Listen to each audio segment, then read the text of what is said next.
Some interesting colors in this. I'll have to grab a piece of this and take it out and let the mineralogist Paul check it out and tell me what he thinks.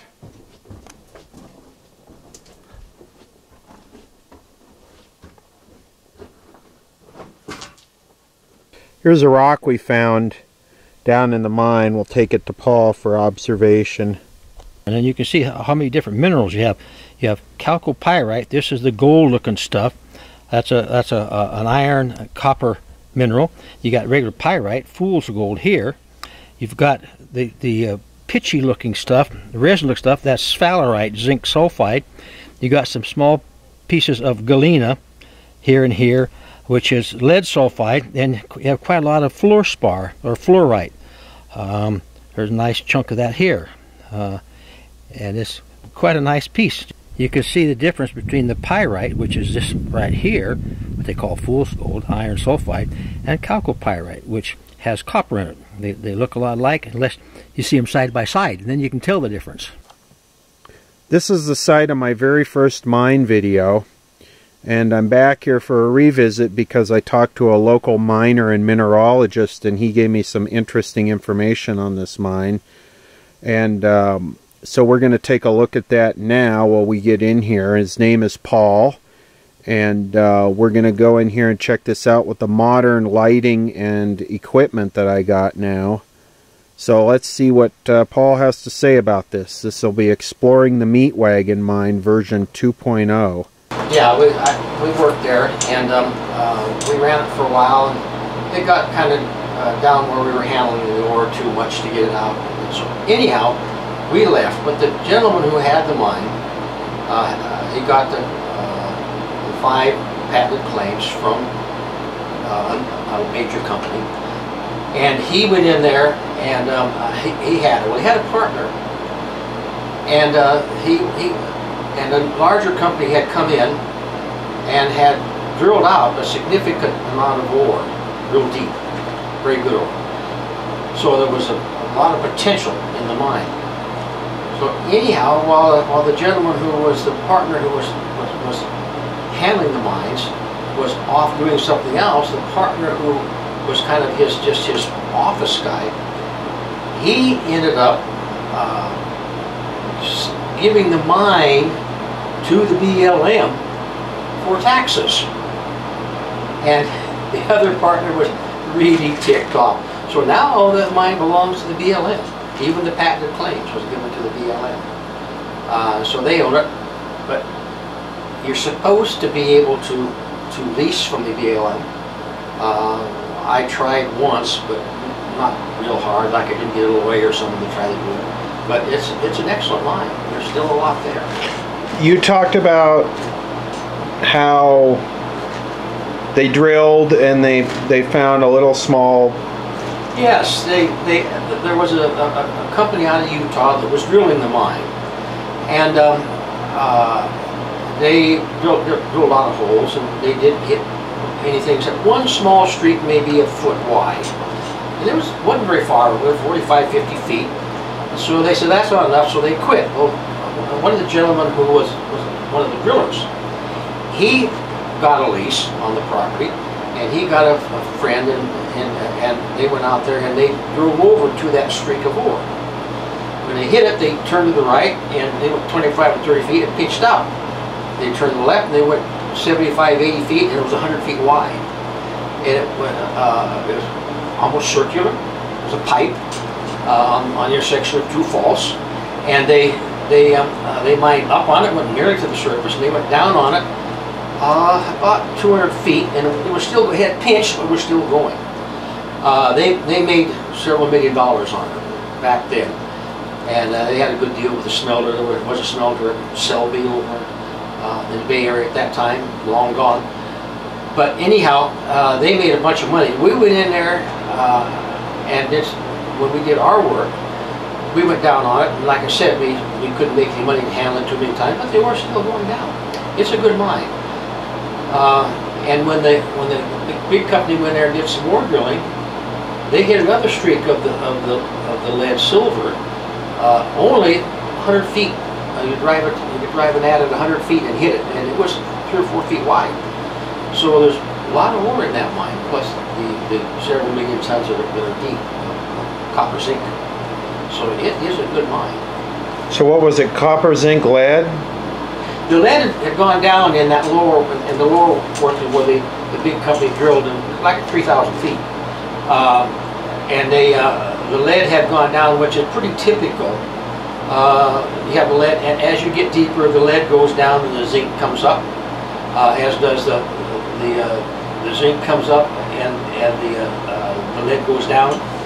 So that was essentially way down zinc and copper. Not very much lead. The silver kind of hanging in. That wasn't a real good silver property.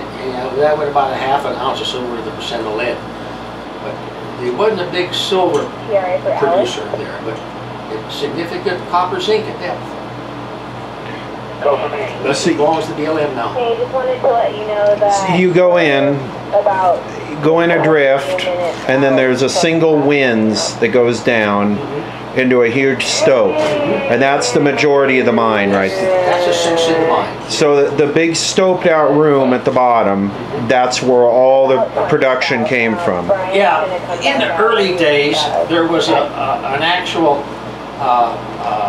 vein that was on the bedding planes. That's what they went down on originally.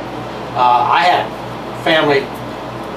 My grandfather and his brothers ran that mine back in the just early 1900s, and they mined that bedded thing, and no one had found that pipe. Anaconda drilled and had 2 holes. Their holes went like this, and the pipe was in the middle. If they had one hole been over 30 feet, they had to hit that ore. And the pipe is the stope. Yeah, it's called a pipe. It's almost round, and so it's called a pipe. Right. Yeah. But the stope is large. I mean, yes, fairly large. Yeah, 100 feet across. It's a nice stope, and it was the material that came out there averaged about 15 to 20% lead, and 10 to 15 ounces of silver per ton. They shipped it direct. There was no milling. They just put it in railroad cars and shipped it to sell. 15 ounces of silver per ton? 10 to 15, yeah. That's a lot. Well, that's not bad. It depends on the lead. See, it's a half to 1 lead. There's places that we took out stuff that only had 2% lead, but with 300 ounces of silver. It all depends. But that was a good mine. It still is a good mine, but it's owned by the BLM. So the BLM, it'll never run again. Probably. I think that if a person was to get in with a politician, I mean a big-time politician in Washington, because the BLM is allowed to lease. They can, but I don't know of anyone who has been able to. And that mine, isn't going to hurt anything. It's out in the boondocks. There's nothing there.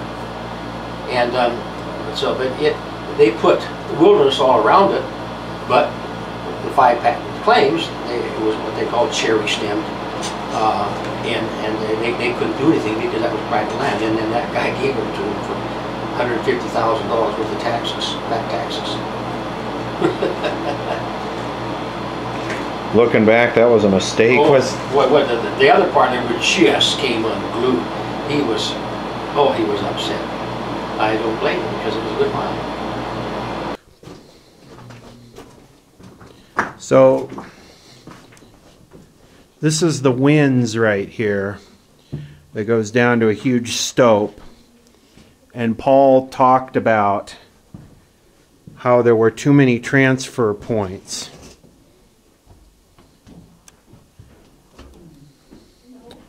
So what I wanted to do is I wanted to get down and video that stope.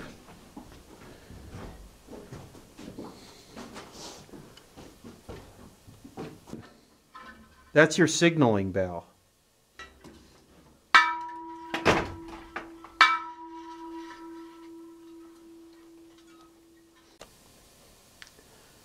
Okay, we're at the bottom of the winze. I I would say we're 150 maybe feet down. Anyway, we come down here and we'll kind of go over our transfer points. So right here, you can see this metal lined kind of half funnel. So they'd pull the ore car up here and dump the ore down there, and the bucket would be waiting. The winds bucket would be waiting and filled up. So they'd have to dump it here and then haul it up the winds. And we have a, looks like some type of skip car here. And we'll head this way to where the main stope is that was the column of ore. And there are several ore chutes dropping down.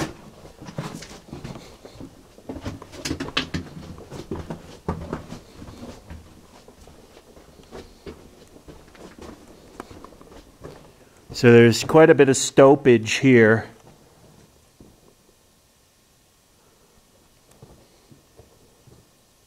I don't remember actually seeing that room back there. We'll have to check that out. Probably a magazine. So we've got a lot of stoped out area here.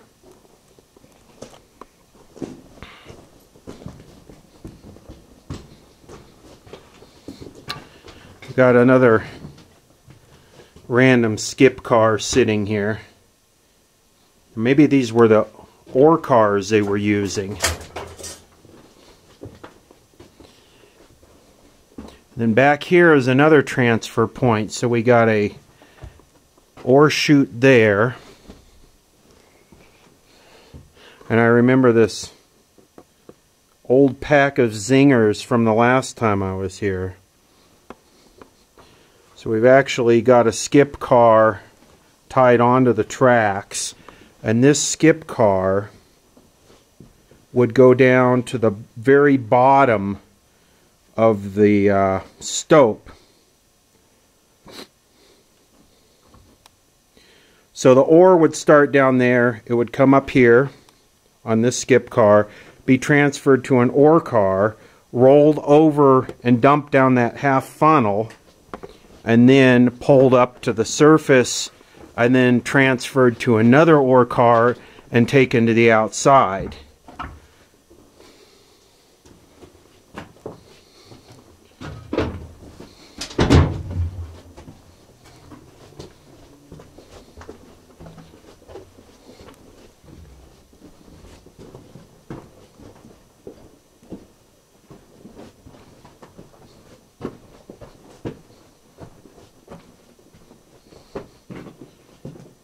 So I need to get the gigantic light out. Why don't you guys kind of stand there, stay there for scale.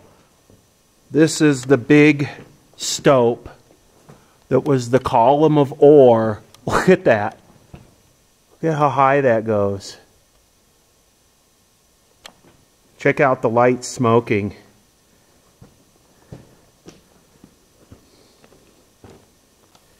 Okay, they made it down there to the bottom of the stope.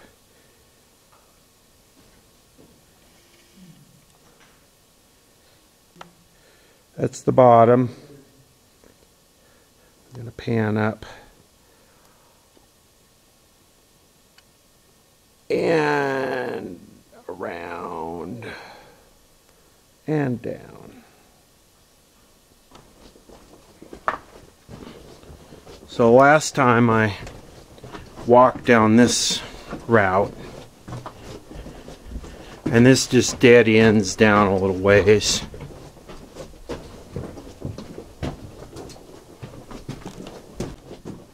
And this is the end. And the Underground Explorer's card is still there. And little did I know at the time that I first came in here and videoed this thing that I would be exploring with them and doing video stuff with them. So,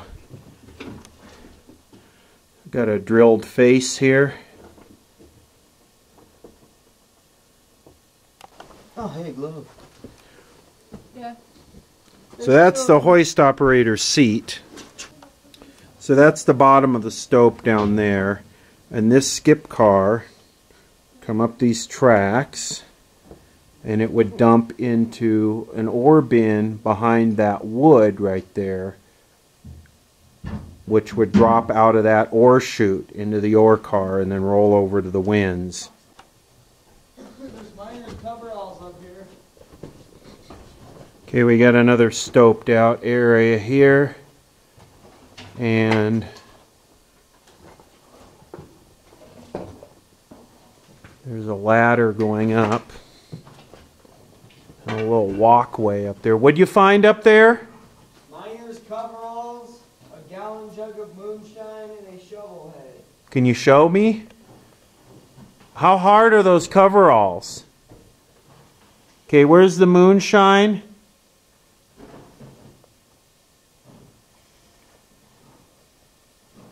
All right, coveralls. Wow, those are like a rock, aren't they? Yep. Rock solid. Look at those overalls. Oh, wow. We're back at the top of the winds, main winds, and so the buckets would slide up these ramps and tip over up there and dump into another ore bin there, which would come down that ore chute and into another ore car. We're on the haulage level now, so from here they would haul it out. There's a signaling bell. I love that riveted air tank. Apparently if we walk down this way, we can look over the top of the stope that we were at the bottom of with the big light. Talk about a false floor, geez. Yeah, look at this. Literally walking the plank. Some mine pirates. So this is the top of the giant stope. So that pile is down there? And it's all being held up by by a couple wedges. And the stope continues up. Yep. So it is just simply a big column that runs through the mountain. Okay, so that the stope actually continues up and there's pipe going up there. Yep. So there's quite a bit more workings up there. It's an interesting sized battery. It's like D.5. There's a lot of ore left in here. Look at this.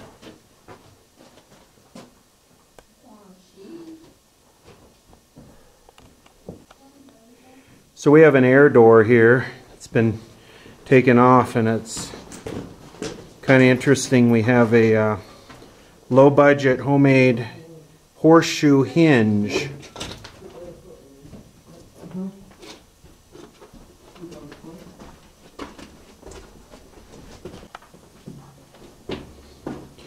So continuing down the main haulage, this is a loop around that goes back to the winds. So imagine they could loop the ore cars around in a circle, keep the train moving. You come into here, there's some very interesting colors in here. There's blues and greens and reds.